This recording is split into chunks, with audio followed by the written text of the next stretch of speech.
Hello everyone.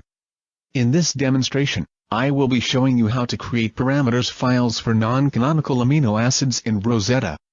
This step is important if you are working with exotic proteins in Rosetta that have some special residues or ligands in them. Rosetta does not know how to handle these residues and will ignore them unless you parameterize them. So let's get started.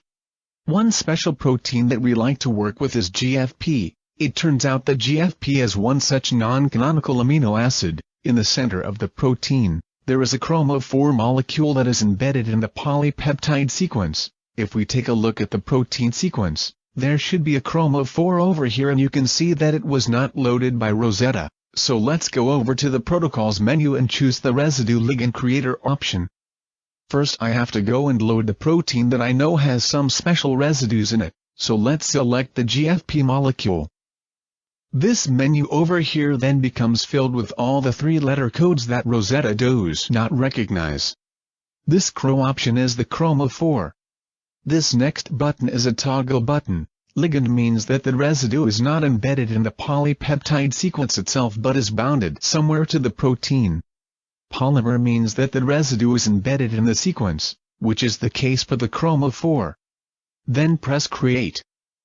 After a few seconds you will see that this grid becomes populated with some information. The first column gives you a list of all the atom names in the chromophore, and the second column gives you the atom parameterization that Rosetta chose for each of these atoms.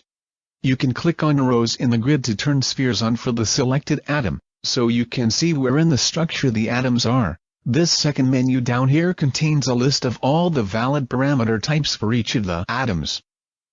So if the default value selected by Rosetta is not to your liking, you can change the parameter with this menu.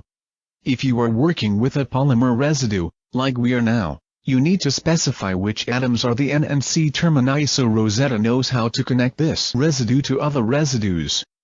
In our case, we know that this nitrogen atom is the N terminus and this carbon atom is the C terminus. I was able to figure that out by selecting atoms and looking for the correct sphere to show up in the structure.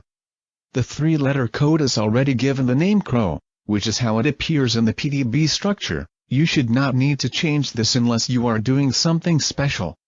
Finally, click the Add to Database button. Great, let's see if Rosetta really does recognize the chromophore now. Let's load GFP in the sequence window. Well, look at that. It looks like there is a Z in the sequence now. If I hover over the Z, it says it is a CRO residue. Zooming in on it reveals that it is indeed the chromophore.